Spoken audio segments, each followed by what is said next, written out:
Salut, c'est Quentin, bienvenue dans cette nouvelle vidéo. Aujourd'hui, je voulais vous partager mon avis sur une question qu'on m'a posée ces derniers jours, qui est est-ce qu'il faut répondre aux mails de ses prospects ou de ses clients?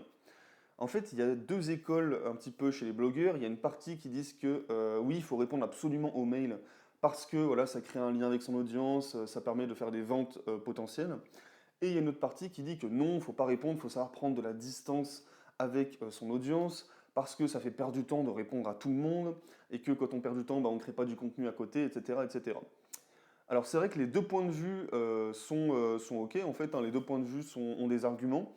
Et pour une fois, eh bien, mon avis, je ne vais pas vous dire que c'est gris. Voilà, pour une fois, j'ai un avis tranché sur ce sujet.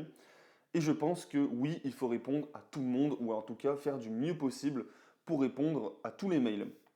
Pourquoi? Ben, je considère que lorsqu'une personne vous envoie un mail, tout simplement, c'est qu'elle a un problème. Déjà, que la personne fait un effort d'envoyer un mail à une personne qu'elle ne connaît pas vraiment forcément très bien, c'est que vraiment, elle a un problème profond. Ok, si elle fait l'effort là, eh bien, moi je trouve que c'est mon devoir d'essayer de lui répondre, de lui apporter une solution. Donc déjà, de un, ça permet de créer des liens avec votre audience, vraiment, ça permet vraiment de créer des liens, et ça c'est très important. Et de deux, eh bien, ça permet pourquoi pas de faire des ventes additionnelles. Lorsque les personnes vous envoient un mail, parfois c'est tout simplement qu'elles ont besoin d'être rassurées sur un produit pour acheter vos produits d'information, tout simplement. Ou alors après, vous avez des clients qui vous envoient des mails également pour demander des précisions, etc. Et ça va être le rôle du support client. Et le support client, c'est hyper important.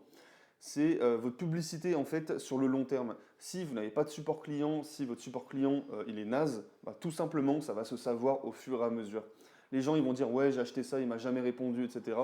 Et je vous assure sur internet tout se sait. Donc répondez aux mails du mieux possible, ça va vous servir surtout sur le long terme.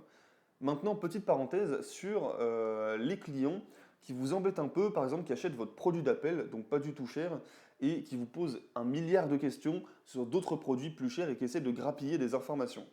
Ces personnes-là, c'est vrai que là, pour le coup, elles vous font perdre du temps et vous n'avez pas forcément envie de leur donner des informations qui sont dans vos autres formations payantes plus chères, forcément, rien que par respect par vos clients, pour vos clients qui ont acheté ces formations-là. Donc, comment réagir avec ces personnes? Au tout début, moi je n'osais pas trop être un peu ferme et du coup je leur donnais un petit peu les informations, etc.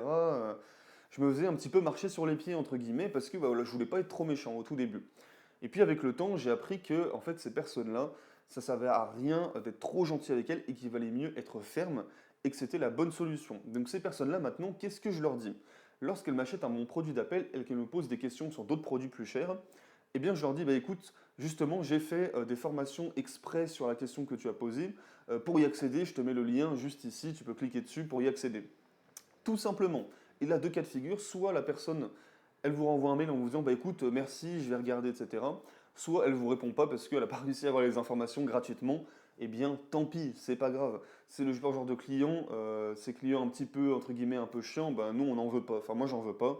Je préfère avoir des clients sympathiques. Je préfère avoir moins de clients qui soient sympathiques qu'un grand nombre de clients qui me posent plein de questions par mail et qui sont un peu chiants, forcément. Je vous conseille de privilégier la qualité à la quantité, surtout sur vos clients. Voilà, c'était mon avis sur faut-il répondre aux mails ou pas. Moi, je vous conseille vraiment de répondre au maximum de mails.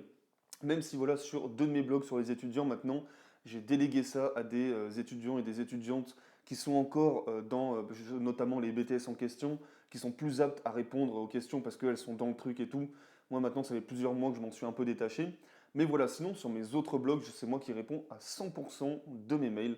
J'y mets vraiment un point d'honneur.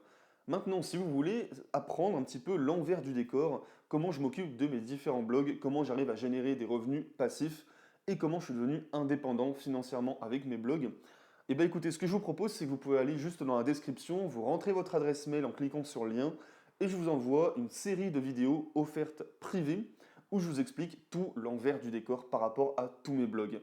Donc on se retrouve tout de suite de l'autre côté. Ciao ciao!